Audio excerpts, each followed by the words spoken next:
My best friend Margaret came to visit me from Boston and found me unconscious on my bathroom floor. When the paramedics revived me, the first thing the doctor said was, "Mrs. Eleanor, you're severely malnourished and dehydrated. How long has it been since you've eaten a proper meal?" I opened my mouth to answer, but my daughter Claire rushed into the emergency room before I could speak. "Mom has been so forgetful lately," she announced to the medical staff with tears in her eyes. "She refuses to eat. I've been begging her, but you know how stubborn elderly people can be." The lie was so smooth, so practiced, that even I almost believed it for a moment. But Margaret knew better. She looked at Claire with an expression I'd never seen on my gentle friend's face before: pure rage. "That's interesting," Margaret said in a dangerously calm voice, "because Eleanor told me last week that you were controlling all her meals, that you said she needed to lose weight for her health." Claire's face went pale, and in that moment, watching my daughter scramble for another lie, I realized I needed to tell someone the truth.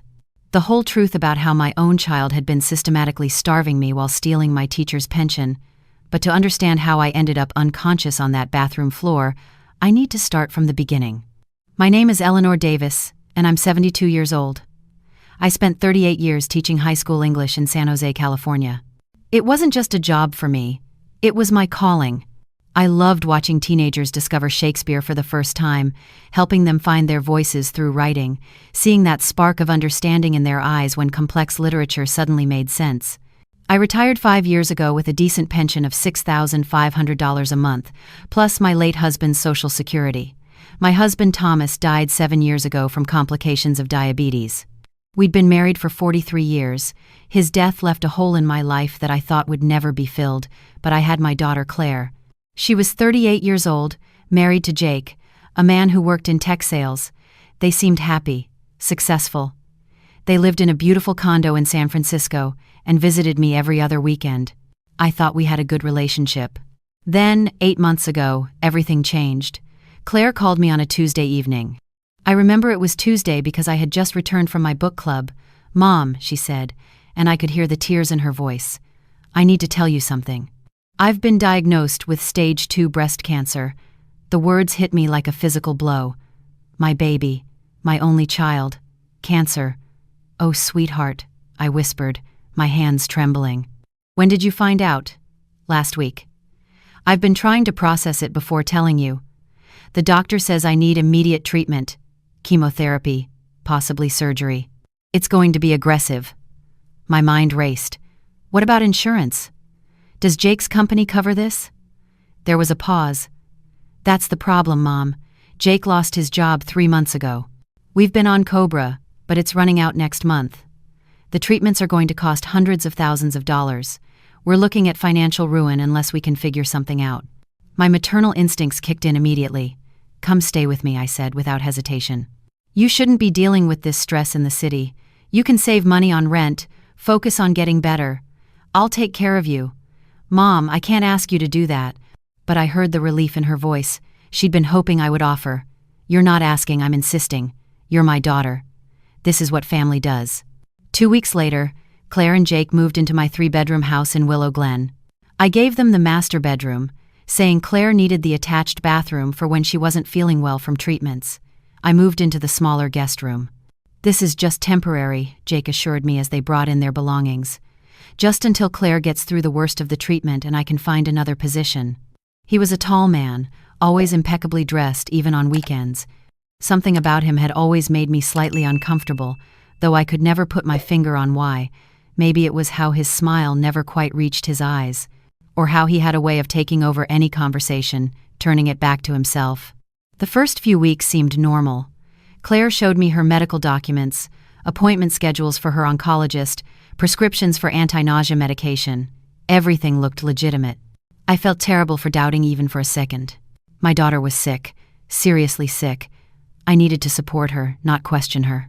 "Mom, I hate to ask this," Claire said one evening while we were having tea, "but the medical bills are already piling up. The first chemotherapy session alone was $12,000. Could you help us? Just until Jake finds work and the insurance situation is sorted out." Of course I said yes. What kind of mother would I be if I refused to help my dying daughter? I gave Claire access to my bank account. Use what you need, I told her. Money doesn't matter. Your health matters. That's when the changes started. They were subtle at first. Claire began doing all the grocery shopping. Mom, you've done enough, she'd say sweetly. Let me take care of this. You just rest. The food in the house started to change. The fresh fruits and vegetables I always kept were replaced with cheaper canned goods. When I mentioned it, Claire looked hurt. Mom, I'm trying to be economical. The medical bills are astronomical. I thought you'd appreciate me trying to save money. I felt ashamed for bringing it up. Here my daughter was, fighting for her life, and I was complaining about canned peaches instead of fresh ones. The portions at dinner began shrinking too. The doctor said you need to watch your weight, Mom, Claire informed me when I mentioned I was still hungry after meals. You've gained 15 pounds since your last checkup. It's not healthy at your age. I'm just looking out for you. I didn't remember gaining weight. In fact, my clothes had been feeling looser lately, but Claire was so insistent, showing me articles about obesity in seniors, that I started to doubt my own perception. Maybe I had gained weight and just didn't notice. Jake got a new job after 6 weeks, or so he said. It's in enterprise software sales, he told me proudly. Great commission structure. I'll be back on my feet in no time. But he didn't seem to go to work. He was home most days, on the computer in the living room or talking on his phone. When I asked about it, he'd say, "It's remote work, Eleanor. Welcome to the modern world." There was a condescension in his voice that stung. My daughter's medical appointments seemed frequent. She'd leave the house for hours, coming back pale and exhausted. The chemotherapy is brutal, she'd whisper, collapsing on the couch. I'd bring her tea and crackers, my heart breaking at her suffering. But I started noticing strange things. Claire never lost her hair. They have these amazing cold caps now, she explained. They prevent hair loss during chemo. My oncologist recommended them. She also never seemed to lose weight. In fact, she was gaining weight. Her face was fuller, her skin glowing. Everyone responds differently to treatment, Jake said when I gently mentioned it. Some people actually gain weight from the steroids they give with chemo. You should be grateful she's not wasting away. I felt guilty for even noticing. What kind of monster looks at their sick daughter and questions why she looks healthy? 3 months after they moved in, I tried to check my bank account online. The password had been changed. Oh, I had to update it for security, Claire said when I asked. There's been a lot of fraud lately. Don't worry, I'm keeping track of everything. I'll show you the statements. But she never did. Whenever I brought it up, she'd get tearful. Mom, I'm literally fighting for my life and you're worried about bank statements? Don't you trust me? I'd end up apologizing, feeling like a terrible mother for adding stress to her already impossible situation. I started noticing charges for things that seemed odd. A $500 dinner at a Michelin-starred restaurant. That was my oncologist, Claire explained. She wanted to discuss treatment options in a comfortable setting. You know how these doctors are. Designer handbags arriving at the house. My friend sent this to cheer me up. She knows I'm going through a hard time. A weekend trip to Napa Valley. The doctor said I needed to reduce stress. Jake took me away for a little getaway. It was very therapeutic. Each explanation sounded reasonable. Each one made me feel petty for questioning. But the doubt was growing, especially when I realized I was losing weight rapidly. My clothes hung off my frame. I felt dizzy when I stood up too quickly. My hands trembled. Mom, you're just aging, Claire would say dismissively when I mentioned feeling weak. This is what happens to people in their 70s. Maybe you should see a doctor about getting some medication for anxiety. I think you're having health anxiety because of my diagnosis. I tried to call Margaret in Boston, my best friend since college, but every time I picked up the phone, either Claire or Jake would appear. Who are you calling, Mom? Claire would ask brightly. Oh, Margaret? You know she's been so busy lately. Maybe don't bother her. You don't want to be that needy friend who only calls to complain. When Margaret did call me, Jake would answer. I'd hear him in the hallway. Eleanor's napping right now. You know how she is at this age. Sleeps most of the day. I'll have her call you back. But he never gave me the messages. I found out later he'd been deleting her voicemails. My other friends from the book club stopped coming by. I told them you weren't feeling well enough for visitors, Claire said. I'm just protecting you, Mom. You need your rest. Slowly, methodically, I was being isolated, and I didn't even fully realize it was happening until it was almost too late. 5 months after they moved in, I finally got access to my bank account by calling the bank directly and verifying my identity. What I saw made my blood run cold. Of the $6,500 that came in each month, I had $347 left. For 5 months. That was $32,500. Gone. Where had it gone? I scrolled through the transactions with shaking hands. Transfers to Claire's personal account, thousands of dollars every week. Charges at high-end restaurants, luxury boutiques, a jewelry store, a spa, a country club membership. But here's what made my stomach turn. There were no medical charges. Not a single payment to a hospital, an oncologist, a pharmacy, or a medical facility. Nothing. Not one transaction related to cancer treatment. My daughter had been lying. She didn't have cancer. She had been faking the entire thing to steal my pension. I sat there staring at the computer screen, feeling like the world was tilting sideways. How could she do this? How could my own child, the baby I'd carried for 9 months, nursed, raised, loved with every fiber of my being, fake a terminal illness to rob me? I heard Claire's laugh from the kitchen. She and Jake were making dinner. I could smell steak cooking, real steak, while I'd been eating watery soup and stale crackers. I got up from the computer, my legs barely supporting me. I needed proof. I needed to understand. I walked to their bedroom, my heart pounding. I shouldn't invade their privacy, I thought, but they invaded my bank account. They invaded my life. I opened Claire's closet. It was full of new clothes, tags still on many of them, expensive brands, Nordstrom, Saks, designer labels I'd never heard of. I found a jewelry box. It was filled with pieces I'd never seen her wear. Diamonds, gold, thousands of dollars worth. Then I found a folder in her nightstand. Medical documents. But as I looked closer, my blood ran cold. They were templates. Blank templates downloaded from the internet. Fake doctors' letterheads. Fake prescription pads. Fake appointment schedules. She had been creating fake medical documents to show me, to justify the money she was stealing. I heard footsteps. Claire was coming down the hallway. I quickly put everything back and slipped out of the room, but my mind was reeling. What do I do? Who do I tell? If I confronted Claire, would she admit it? Or would she gaslight me more, make me think I was confused, that my aging brain was playing tricks on me? I needed help. I needed someone who would believe me. That night, after Claire and Jake had gone to bed, I managed to send Margaret an email from my tablet. I kept it brief. Margaret, please come visit. I need you. Don't tell Claire you're coming. I'll explain when you see me. It's urgent. I hit send and prayed she'd see it before they checked my email. Margaret arrived 3 days later unannounced. I was in the bathroom when the doorbell rang. I'd been feeling dizzy all morning. I had barely eaten anything in 2 days because Claire said we needed to ration food until the next pension check came in. The irony would have been funny if it wasn't so devastating. I heard voices in the living room. Margaret's firm tone. Claire's surprised, overly bright greeting. What a wonderful surprise. Mom didn't mention you were coming. That's because Eleanor didn't know, Margaret said. I could hear the edge in her voice. I was worried. She hasn't been returning my calls. Oh, you know how Mom is. So forgetful lately. I tried to stand up to go greet Margaret, but the room spun violently. I grabbed for the sink and missed. The next thing I knew, I was on the cold tile floor, and everything was going dark. I woke up in the hospital with tubes in my arms and a doctor telling me I was malnourished. That's when Claire rushed in with her performance about me being stubborn and refusing to eat. And that's when Margaret's face changed. After Claire's lie about my supposed forgetfulness and stubbornness, Margaret did something I'll never forget. She pulled out her phone. That's interesting, Claire, Margaret said slowly. Because I have emails from your mother describing exactly what's been happening in that house. Would you like me to read them to the doctor? Claire's face went from pale to bright red. Those emails are private. Mom was confused when she wrote those. She's been having episodes. Episodes? The doctor looked concerned. He turned to me. Mrs.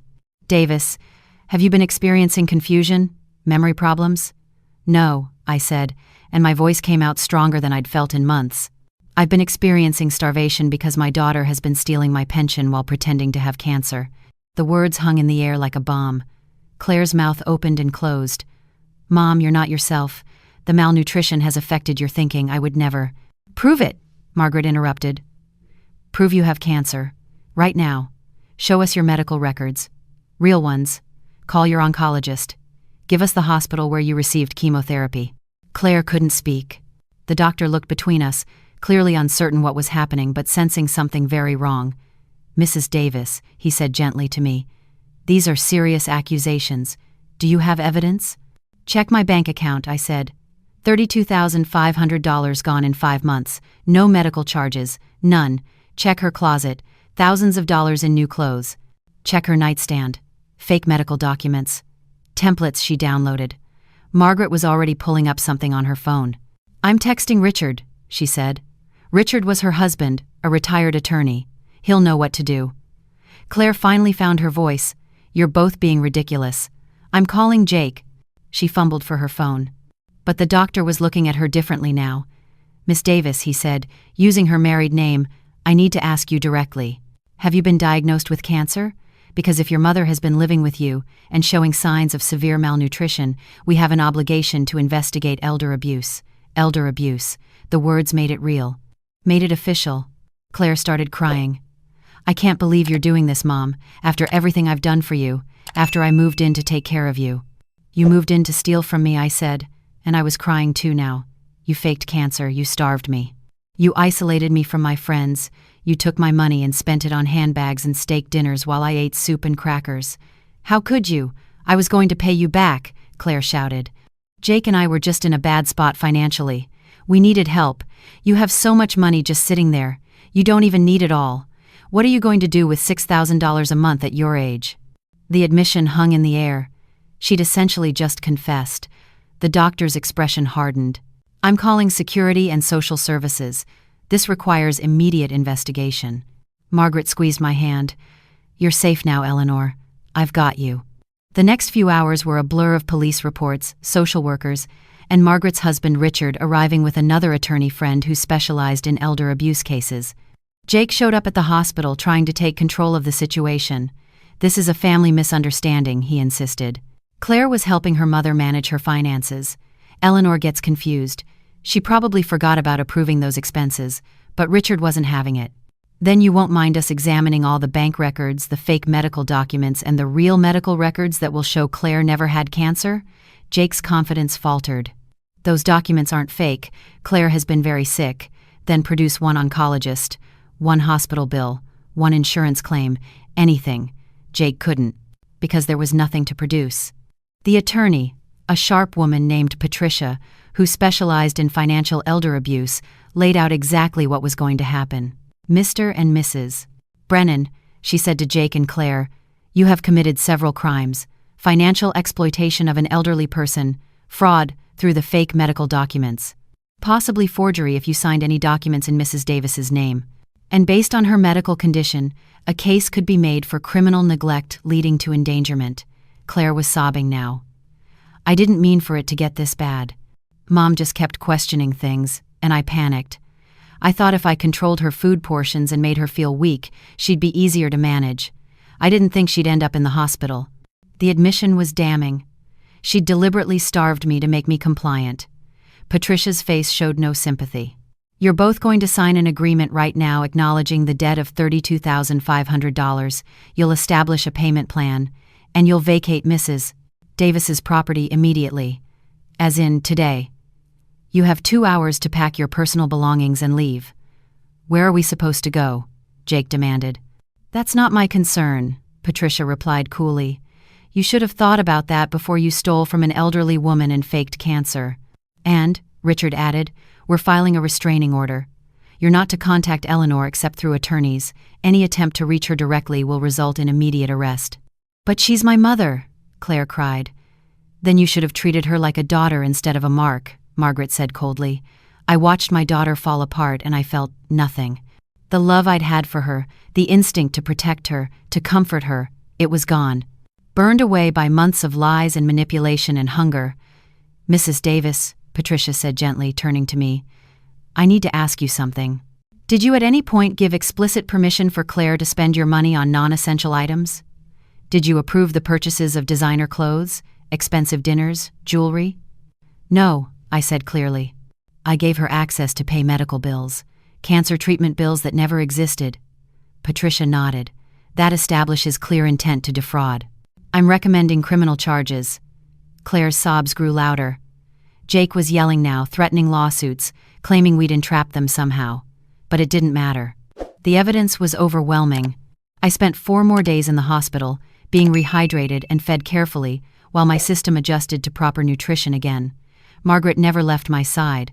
I should have come sooner, she kept saying. I knew something was wrong. I felt it. You saved my life, I told her. If you hadn't shown up when you did, I don't know what would have happened. The doctors were frank with me. Another week or 2 in that condition, and I likely would have had organ failure. I was that close to death. My own daughter had brought me that close to death. Over money. Patricia kept me updated on the legal proceedings. Claire and Jake had vacated my house, leaving it in shambles. They'd taken several pieces of furniture, my television, and cleaned out the kitchen of any decent food. We documented everything, Patricia assured me. It's all evidence. The most damning evidence came when Patricia's investigator did some digging into Claire's background. Turns out this wasn't the first time. 5 years ago, before she met Jake, Claire had been fired from her job for embezzling. She'd managed to avoid charges by paying the money back, but it was on her record. She has a pattern, Patricia explained. Your daughter is what we call a financial predator. She finds vulnerable targets, often family members, gains their trust, and exploits them. Jake likely learned the behavior from her, or they found each other because they share the same sociopathic traits. Sociopathic. My daughter. It was a word I couldn't reconcile with the little girl who'd once brought me dandelions and called them sunshine flowers, but that little girl was gone. Maybe she'd never really existed. The criminal charges moved forward. The district attorney was aggressive in prosecuting, seeing it as an important case for elder abuse awareness. Cases like yours are more common than people realize, the DA told me. Adult children defrauding their aging parents. It's an epidemic. Your willingness to press charges helps other victims find courage. The trial was exhausting. I had to testify, reliving every moment of manipulation and starvation. Claire's attorney tried to paint me as a vindictive mother, angry that her daughter needed financial help. But the evidence was overwhelming. The fake medical documents, the bank records. My medical records showing severe malnutrition. Testimony from Margaret about my desperate emails. The jury deliberated for 3 hours. Guilty on all counts. Elder financial abuse. Fraud. Criminal neglect. The judge sentenced Claire to 4 years in prison. Jake got 3 years as an accomplice. Mrs. Davis, the judge said, looking at me directly, I want you to know that you've done a brave thing by coming forward. Too many victims of elder abuse stay silent out of shame or misplaced family loyalty. Your testimony will help others. But there was one more thing that came out during the trial that shattered me completely. Claire and Jake had been planning to sell my house. Patricia's investigator found emails discussing it. They were going to have me declared incompetent, get power of attorney, sell the house for an estimated $450,000, and put me in a state-run nursing facility. Then they'd disappear with the money. I would have lost everything. My home, my independence, my dignity, all of it. If Margaret hadn't shown up when she did, I'd probably be in some underfunded nursing home right now, wondering where my life had gone. The realization of how close I'd come to complete destruction kept me up at night for weeks. I moved back into my house after it was cleaned and somewhat restored. Margaret stayed with me for 2 months, helping me rebuild my life, literally and figuratively. We replaced the furniture Claire had stolen. We filled the pantry with good food. We changed all the locks. But more than that, Margaret helped me process the trauma. You're a survivor, she told me firmly, not a victim, a survivor. I started therapy with a psychologist who specialized in family trauma and elder abuse. The sessions were painful. I had to confront the fact that my daughter was not who I thought she was. That perhaps she never had been. Sociopaths are excellent at mimicking emotions, my therapist explained. Claire likely learned early in life how to manipulate people's feelings to get what she wanted. You weren't stupid or blind. You were dealing with someone who had spent a lifetime perfecting deception. 6 months after the trial, I was having coffee with Margaret when she brought up something I'd been avoiding thinking about. Eleanor, what are you going to do with the rest of your life? You're 72. You could have 20 or 30 more years. Are you going to spend them hiding in this house, afraid of the world? She was right. I'd been existing, not living. Going through motions but not really engaging with life. I don't know what I want, I admitted. I feel like I lost something I can't get back. Trust. The ability to be open with people. Margaret leaned forward. Then maybe you can help other people who've lost the same thing. Maybe you can turn this nightmare into something meaningful. That conversation changed everything. I started volunteering with a local organization that supported elder abuse victims. I shared my story at community centers and senior centers. I couldn't believe how many people came up to me afterward with their own stories of financial exploitation by family members. My son took out credit cards in my name. My daughter-in-law convinced me to sign over my house. My grandson said he needed money for college, but he spent it on drugs.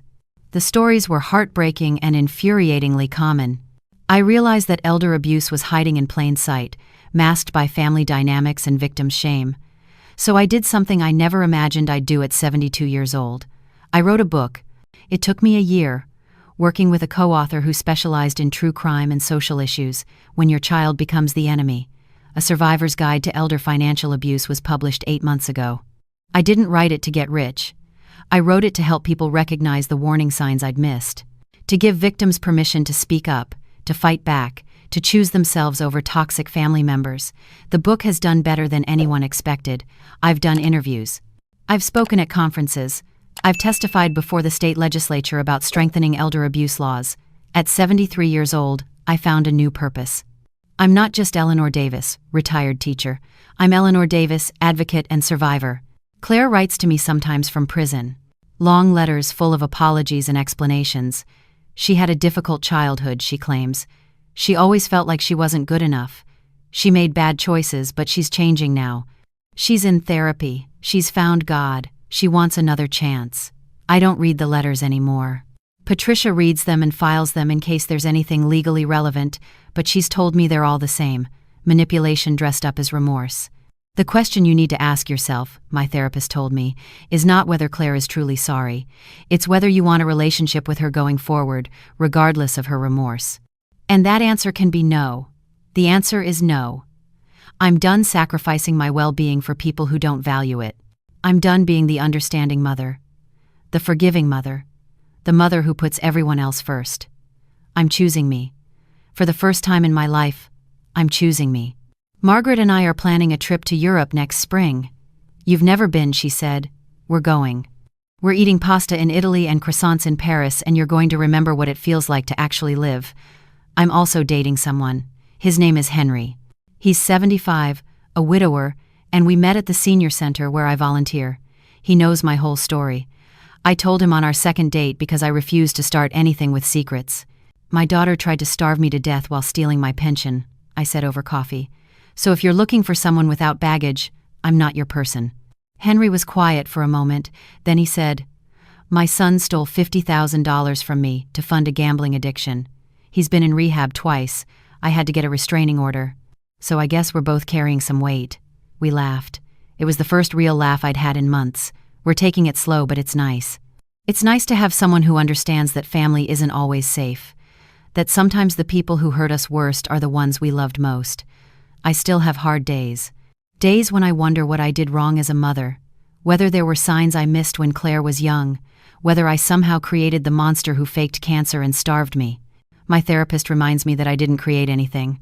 Claire made her choices. Claire decided to become a predator. That's on her, not me. Last month, I spoke at a conference for social workers and healthcare providers about recognizing elder abuse. I shared my story in detail. The room was silent when I finished. Then a woman in the back stood up. My mother told me last month that my brother was controlling her money, she said. I didn't believe her. I thought she was being paranoid.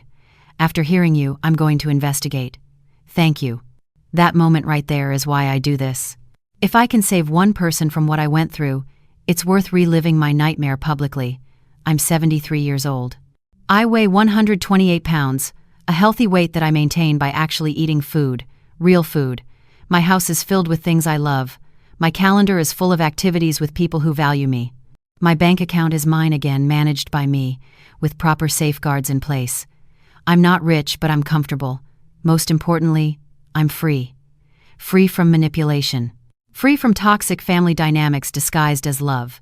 Free from the belief that I owe anyone unlimited access to my resources just because we share DNA. Claire will be released from prison in 2 more years. Her attorney has already reached out through Patricia, asking about reconciliation opportunities. My answer was simple: no. I don't hate my daughter. I don't wish her harm. But I also don't need her in my life. I spent 72 years believing that mothers must always forgive, always love, always sacrifice for their children. I learned the hard way that some bridges need to burn.